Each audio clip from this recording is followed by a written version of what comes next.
ఓం విఘ్నేశ్వరాయ నమః.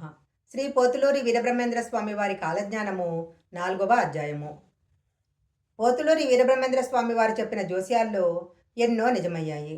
ఉదాహరణకు గట్టివాడైన పుట్టివాడొకడు దేశాన్ని పాలిస్తాడు. ఇప్పటి వరకు దేశాన్ని పాలించిన ప్రధానులలో పొట్టివాడైన లాల్ బహదూర్ శాస్త్రి సమర్థవంతమైన పాలన అందించారు.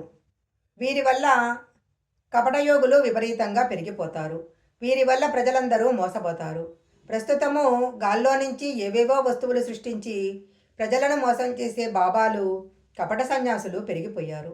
వీరికి ఏ మహిమలు లేకపోయినా ప్రజలు వారిని గుడ్డిగా నమ్ముతున్నారు. పైగా ఈ దొంగ స్వాములు భోగవిలాసాలకు బానిసలుగా ఉన్నారు. ఎందరో దొంగ సన్యాసుల గుట్టు రట్టవుతుంది. దొంగ స్వాముల వల్ల నిజమైన యోగులకు చెడ్డ పేరు వస్తుంది. ఈ విషయాన్ని గురించి వీరబ్రహ్మేంద్ర స్వామి 500 ఏళ్ల కిందటే వివరించారు. ఈ విషయం ఒక్కటే చాలు. వీరబ్రహ్మేంద్ర స్వామి ఇప్పటి బాబాలు నకిలీ యోగుల మాదిరిగా పేరు కోసము, డబ్బు కోసము, ఇతర సుఖాల కోసము ఎప్పుడూ ప్రయత్నించలేదని రుజువు చేసేందుకు. అంతేకాకుండా నిజాలు తెలుసుకోకుండా యోగులందరూ దొంగలే అని వాదించే కొందరికి ఇది కనువిప్పు కలిగిస్తుంది. కాలజ్ఞానంలో ఇలాంటి అంశాలు కోకొల్లలు. వీరబ్రహ్మేంద్ర స్వామి చెప్పిన అన్ని విషయాలు తెలుసుకోవాలంటే కాలజ్ఞానాన్ని చదవాలి. వీరబ్రహ్మేంద్ర స్వామికి వీరంబట్లయ్య అనే పేరు కూడా ఉంది. ఈయన తండ్రి పేరు వీరభోజరాయలు, తల్లి వీరపాపమాంబ. 8 సంవత్సరాల వయసు వచ్చేసరికి వీరబ్రహ్మేంద్ర స్వామికి అపారమైన విజ్ఞానం ఏర్పడింది. ఆధ్యాత్మికత గురించి ఎక్కువగా ఆలోచిస్తూ ఇతరులతో తక్కువగా మాట్లాడుతూ ఉండేవాడు. అద్భుత తత్వవేత్త. ఆదిశంకరాచార్యుల వల్లనే వీరబ్రహ్మేంద్ర స్వామి కూడా వివిధ విషయాలపై తాను జ్ఞానాన్ని సంపాదించడమే కాకుండా ఇతరులకు చెప్పేందుకు నిర్ణయించుకున్నాడు. తండ్రి మరణించిన కొద్ది కాలం తర్వాత తన తల్లిని వదిలి వివిధ ప్రదేశాలను సందర్శించటానికి నిర్ణయించుకొని తల్లి అనుమతి కోరాడు. తల్లి పుత్రప్రేమ వల్ల దీనికి అభ్యంతరం చెప్పింది. అప్పుడు వీరబ్రహ్మేంద్ర స్వామి తల్లికి వివిధ రకాల విషయాలను గురించి జ్ఞానాన్ని అందజేశాడు. శాశ్వతమైన దేహం కోసము, బంధాలు అనుబంధాల కోసము ప్రతిక్షణం తప్పించటం వృధా ప్రయాస అని తెలియజేశాడు. శరీరతత్వం ఎలా ఉంటుంది?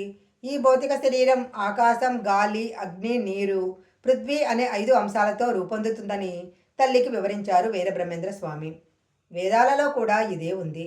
పంచభూతాల కలయికతోనే నేను అనే భావన ఏర్పడుతుంది.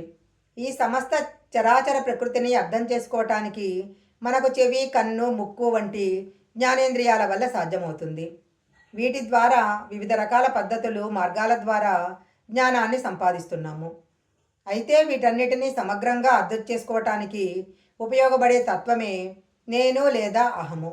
మనం సంపాదించే విషయ పరిజ్ఞానాన్ని మొత్తాన్ని మన మేధస్సుకు అర్థమవ్వటానికి కారణం తత్వమే. ఈ పంచాంశాల వల్ల కామక్రోధ మోహాలు కలుగుతాయి. ఇవి ఎక్కువ తక్కువగా ఉన్నప్పుడు ఆ జీవుడు లేదా బుద్ధి ఆ దిశగా చలిస్తూ ఉంటుంది. ఆత్మ అనేది నిమిత్తమాత్రంగా ఉంటూ అన్నిటినీ గమనిస్తూ ఉంటుంది. ఏది మంచిదో ఏది చెడ్డదో చెప్పటము ఉంటే దాని బాధ్యత. అంతేకాని తప్పనిసరిగా నువ్వు ఈ దిశలో వెళ్ళు అని ఆదేశించదు. ఆ విషయము బుద్ధి యొక్క ఆధీనంలో ఉంటుంది. బుద్ధి కర్మ ఆధీనంలో ప్రవర్తిస్తుంది. అందుకే బుద్ధి కర్మానుసారిణి అని పెద్దలు చెప్తారు. భౌతికంగా ఎంతటి గొప్పవాడైనా కర్మ నుంచి తప్పించుకోలేడు. శ్రీకృష్ణుడు అంతటి మహాయోగి ఒక బోయవాని బాణపు దెబ్బకు అడవిలో మరణించాడు. ఈ విషయాన్ని ఎవరు గ్రహిస్తారో, పరబ్రహ్మను ఎవరు ధ్యానిస్తారో వారికి దుఃఖం తగ్గుతుంది అని తల్లికి వివరించారు. వీరబ్రహ్మేంద్ర స్వామి తర్వాత ఈ జనన మరణ చక్రాన్ని శాశ్వతంగా విడిపోయేందుకు, మోక్షాన్ని సాధించేందుకు, పరబ్రహ్మను చేరుకునేందుకు ధ్యానం ఒక మార్గమని పోతులూరి వీరబ్రహ్మేంద్ర స్వామి వారు చెప్పారు.